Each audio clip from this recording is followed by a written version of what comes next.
주말에 인사를 드려보고 있는 크립토 마토, 그나마 잠잠해진 비트코인의 하락과 반등을 바라보면서 오늘 영상 시작해보도록 하겠습니다. 첫 번째로는 미국 소식입니다. 미시간 주립대학교의 조사에 의하면 미국의 5월 소비자 심리지수가 57.7포인트로 반년 만에 다시 최저치를 기록하게 되었습니다. 미국 시민들이 소비를 우려하고 있는 까닭은 부채 상한 조정 문제로 인한 디폴트 그리고 경기 침체 우려 탓이다라고 하는데요.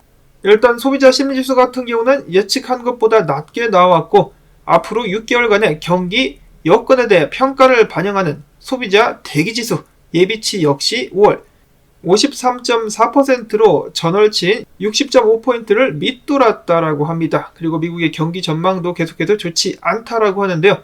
특히나 소비가 이렇게 약화되고 있는 시점, 미국의 경제 3분의 2가 소비를 원동력으로 하고 있기 때문에 가계들의 전망이 악화되면 이는 지출 축소로 이어지면서 경기 침체는 더욱더 악화될 수밖에 없을 것. 그리고 최근에 은행 문제 사태로 인해서 미국 시민들의 절반 이상이 은행에 돈을 맡겨놓는 것에 대해서 불안감을 느낀다라고 답변을 하기도 했었다라고 합니다. 그나마 돈이 있는 사람들은 다행이고 돈이 없는 사람들은 신용카드 비대 허덕이고 있는 좋지 않은 상황이 이어지고 있다는 것이죠. 더군다나 멈추지 않는 정리 해고 바람, 이것이 연준의 제롬 파웰이 원하는 것이기도 했었습니다. 바로 경기를 침체시켜가지고 인플레이션을 낮추는 것. 그래서 단기 기대 인플레이션 같은 경우는 완화가 됐는데 반면에 장기 인플레이션 같은 경우는 3.2%로 4월에 3%에서 0.2포인트 오르면서 2011년 이후 최고치를 기록을 했습니다. 한편 미국 같은 경우 부채 한도 조정에 대해서 타협점이 찾아지지 않자 재무장관인 제닛 옐런은 계속해서 경고를 하고 있는데요. 이번에 G7 재무장관 회의에 출석을 해가지고 그는 이렇게 이야기를 했습니다. 현재 상황은 전 세계에서 미국의 관계, 위상, 신뢰도에 긍정적이지 않은 게 분명하다. 지금 더 어려운 상황일지 모르겠다. 이번 상황이 앞선 다른 사태들과 마찬가지로 결국 같은 방식, 즉 부채 한도를 상향 조정하는 것으로 마무리되기를 바란다. 해결책을 찾기를 희망한다라면서 희망 회로를 막 돌리고 있죠. 근데 본인도 앞에서 이야기를 했다시피 미국의 관계, 위상, 신뢰도는 계속해서 손상이 되고 있습니다. 이런 식으로 무제한으로다가 돈 계속 찍어가지고 지출을 줄이는 것이 아니라 돈을 계속해서 찍으면 언젠가는 나라가 붕괴될 것이고 그 전에 달러가 그 위치를 잃게 되지 않을까. 바이든 같은 경우는 공화당과의 접전을 벌이고 있는데요. 이 공화당 메카시의 인터뷰에 따르면 이런 식으로 회동을 하고 회의를 하는데 바이든 같은 경우는 전혀 타협의 의지를 보이지 않는다라고 합니다. 제안하는 모든 것마다 전부 다 안 된다. 무조건 돈 더 써야 된다라고 주장을 하고 있다라고 하는데 과연 어떻게 될까요? 결국은 타협을 하게 되면서 부채 한도는 상향 조정되게 될 것 같은데 바이든과 공화당 둘 중에 누가 양보를 하게 될까? 이런 상황 속에서 바이든 같은 경우는 연준 부의장에 필립 제퍼슨 연준 이사를 지명했습니다. 여기는 이 사람인데 이 사람의 성향 같은 경우는 꽤 매파적이라고 합니다. 인플레이션 목표를 2%보다 높은 수준으로 상향 조정하는 것에 대해서 반대를 하고 있는 사람이며 경제가 둔화되고 있지만은 크게 우려하지 않는다. 연준 이사 취임 후에 금리 인상 때마다 모두 찬성표를 던졌었던 사람. 은행업계가 박살이 나고 사람들이 계속해서 직장을 잃고 있는데 개의치를 않는다는 한마디로 똥오줌을 못 가리는 그런 사람이라고 볼 수가 있겠는데 연준 부의장 자리에 앉게 생겼습니다. 상원 같은 경우 민주당이 과반 이상을 차지하고 있기 때문에 어렵지 않게 통과가 될 것으로 예상이 되는 상황. 이런 상황 속에서 미국 은행업계 같은 경우는 대략적으로다가 17조 2천억 달러의 예치금을 보유하고 있는데 연방예금보험공사 같은 경우는 이 중에 1억 달러 정도밖에 보장을 해줄 수가 없을 것. 그 말인 즉슨 미국 예금의 99.5%는 보장이 안 된다는 상황이라는 것이죠. 근데 미국 정부 같은 경우는 어땠습니까? 문제가 생기면 우리가 다 보장해주겠다라고 이야기를 했죠. 만약에 은행업계에서 더욱더 심각한 상황이 발생하게 된다면 미국 같은 경우는 돈을 더 찍을 수밖에는 없게 될 것이라는 것이죠. 정말 여러가지로 많은 사태들이 발생하고 있는 2023년도 올해 말까지 아직도 많은 시간들이 남아있는데 그 안에 추가적으로 파산하는 은행들이 나오게 될지 지켜봐야 될 것 같습니다. 다음으로는 IMF와 딜을 해가지고 자국 내에서 비트코인 결제를 막았던 아르헨티나 같은 경우 인플레이션이 계속해서 치솟으면서 109%를 넘어섰다라고 합니다. 이 사람들은 정말 허망하다라고 하는데요. 평생을 일했는데 토마토나 피망 하나 사기 힘든 삶이라니 굉장히 허탈할 것 같습니다. 자, 다음으로는 바이낸스가 어제 캐나다를 떠난다는 소식이 나왔었습니다. 규제 강화로 더 이상 캐나다에서는 운영이 불가하게 되었다는 것인데요. 이에 이어서 이번에는 미국을 떠나게 될 것이다라는 소문까지 돌고 있는 상황. 이런 식으로 계속해서 압박을 하는데 저 같아도 더러워서라도 떠날 것 같다라는 생각이 듭니다. 자, 그 다음에는 짧은 영상. 아프리카 시민들이 인터넷 없이 휴대폰 통신망을 통해 가지고 비트코인을 거래하고 관리하는 그런 영상이라고 합니다. 짧게 한번 보도록 하겠습니다.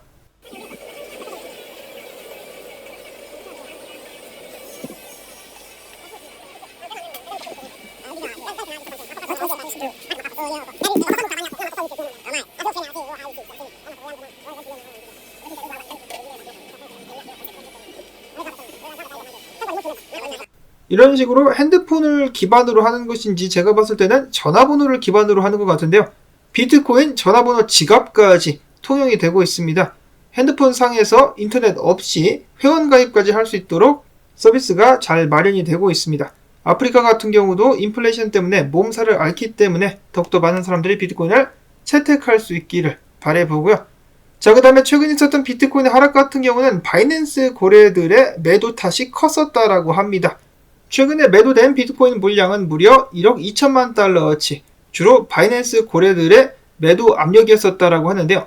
큰 틀에서 봤을 때 큰 매도 압력은 아니지만 시장의 유동성이 부족하기 때문에 가격이 크게 움직였었다. 그리고 또한 미결제 약정이 8% 하락하게 되면서 청산이 쏟아지기도 했었는데요. 자, 그러면 비트코인의 추가 하락에 대한 위험은 이제 없어진 것일까? 분석들 보도록 하겠습니다. 일단 많은 분석가들이 주말 동안에 가짜 상승이 나오면서 이어서 추가적인 하락이 나올 수 있다고 경고를 했는데요. 첫 번째로 트레이더 SG 분석가 같은 경우는 이런 식으로다가 27,000달러를 살포시 넘었다가 훅 꼬라박을 것이라고 경고를 했었고, 그 다음으로 크립토 랏이라는 분석가도 내가 예상했었던 것대로 가고 있다. 마찬가지로 이런 식으로다가 27,200달러 선까지 올랐다가 훅 떨구게 될 것. 분석가 레몬도 마찬가지입니다. 일요일에 가짜 상승 나오게 되면서 사람들을 기쁘게 만들었다가 꼬라박을 것이다. 이어서 분석가 젠도 비슷한 의견을 공유하고 있습니다. 일단 반등이 나왔기 때문에 27,300달러짜리까지 한번 쏠 텐데 그 전에 바로 쏠 수도 있거나 아니면은 한번 내려가지고 26,525달러까지 한번 갔다가 이런 식으로 쏠 수 있겠다. 그리고 그 자리까지 갔을 때 비트가 어떤 식으로 반응하는지를 봐야 되겠는데, 달러 같은 경우 저번 주에 강한 상승세를 보였었기 때문에 조심해야 될 필요가 있는데, 다만 달러가 더 상승한다 할지라도 조정을 받게 된다라면은 그 과정 속에서 미국 증시와 비트코인은 약간 그래도 반등할 수 있을 것이다라고 이야기를 했습니다. 이어서 매크로 CRG 분석가 같은 경우는 오더북을 봤을 때 지금 이 자리 24,900부터 25,500까지 굉장히 큰 매수벽이 자리를 잡고 있는데, 현재까지는 이런 식으로 매수벽이 크게 나왔을 때마다 떨어지면서 가격을 메꾸기도 했었다. 즉 오더북에 비트코인 가격이 빨려 들어가는 모습들이 나왔었는데, 이거 바이낸스인데 바이낸스 상에서 이런 식으로 큰 주문이 예정이 되어 있기 때문에 가격이 떨어지면서 해당 주문을 체결시키지 않겠느냐 라는 분석이 있었고요. 자, 그 다음에 뉴냐 비즈니스 같은 경우는 한술 더 뜹니다. 역사적으로 봤을 때 비트코인 가격이 상승할 때 주봉 22평을 계속해서 테스트하는 모습들이 확인이 됐었다. 이런 식으로 테스트가 되면서 가격이 올라갔었는데, 이번에도 마찬가지로 그 자리를 테스트하러 내려오지 않겠느냐. 가격대는 24,669달러 정도의 위치를 하고 있는데, 추가적으로 상승을 한다 할지라도 테스트하러 내려와가지고 테스트 후에 올라갈 가능성이 있다라고 보고 있는 것이죠. 그래서 일단 하락세가 이어질 것이다라고 예측을 하고 있었습니다. 스마트 컨트랙터 블런치 분석가 같은 경우는 내가 과거 4월 달에 이런 식으로 가게 될 거라고 예상을 했었는데 딱 맞췄다. 예상을 했었던 대로 직방으로 연결이 됐었는데 엘리엇 웨이브 오파 이후에 강력하게 반등이 나오고 있는 상황 속에서 지금 비트코인 모습이 4시간 봉상 나쁘지가 않다. 그러면서 달러가 지금 좀 염려가 되긴 하는데, 달러 강세가 염려가 되는데 이런 식으로 강세를 보인다라면은 다시 한번 상승을 점쳐도 될 것 같다라고 조심스럽게 이야기를 했었습니다. 마지막으로는 로만 분석가, 모두가 하락을 외칠 때 혼자서 상승을 외쳤었던 몇 안 되는 분석가 중에 한 명이죠. 자, 이 사람 같은 경우는 내가 예상했었던 대로 지금 떨어지는 척 했다가 다시 말아 올렸다. 말아 올려가지고 상승 후 조정 후에 강력한 추가 상승 기대해 볼 수 있을 것. 그러면서 이야기하기를 볼륨이 없는 상황에서의 저항 돌파나 지지 돌파 같은 경우는 의미가 없다라고 이야기를 하고 있는 것이죠. 가짜다. 그래서 최근에 있었던 하락 같은 경우는 거래량이 없었던 가짜 하락에 불과했었다라고 이야기를 하고 있습니다. 로만 분석가의 분석이 맞다라면 2023년도 비트코인의 고점은 아직 나오지 않은 것이며 한번 강하게 뚫고 상승을 보여준 다음에 나머지 기간 동안에 큰 폭의 조정을 가질 것이다 라고 예측을 했었습니다. 자, 과연 어떻게 될 것인지 흥미진진한 2023년도. 다음으로는 기타 소식 넘어가 보도록 하겠는데요. 이더리움 블록체인에 문제가 생겼었습니다. 자, 이거 솔라나도 아니고 이러면 곤란한데요. 이더리움 같은 경우 블록을 완결하는 완결성에 문제가 생기면서 1시간 동안 작업이 중단되기도 했었다라고 합니다. 이더리움 지지자인 애덤 코크란 같은 경우는 이야기하기를 이더리움 비트코인 체인이 1시간 넘게 완결성 작업에 실패했다. 부디 프로토콜이 아니라 단일 클라이언트의 문제이길 바란다라면서 어쨌거나 두 경우 모두 좋은 상황은 아니다라고 덧붙였습니다. 자, 이더리움 정신 차려야죠. 개발자들을 힘내줄 수 있기를 바라보고 그 다음에는 정말 오랜만에 듣는 그 이름 벡트. 벡트가 이번에 23종의 암호화폐를 상폐하겠다라고 밝혔습니다. 명단은 길어가지고 다 읽지는 않겠는데 일단 뭐 그렇다라고 합니다. 벡트 아직까지 살아있었다. 자, 다음으로는 일론 머스크. 최근에 논란에 휩싸인 일론 머스크가 페페가 관련된 트윗을 올렸는데 이 개코인 NFT에 의해서 이제 코인 광고처럼 돼가지고 페페가 크게 상승을 했었다라고 합니다. 가격 같은 경우 페페 주말 동안에 엄청나게 올랐죠. 그와 동시에 고래들이 판다, 매집한다 말이 많았었는데 이번에는 매집 소식이 추가적으로 나왔습니다. 한 고래가 초기 때 26개의 이더리움을 투자를 해가지고 1245개를 불렸었던 그런 고래가 있었는데요.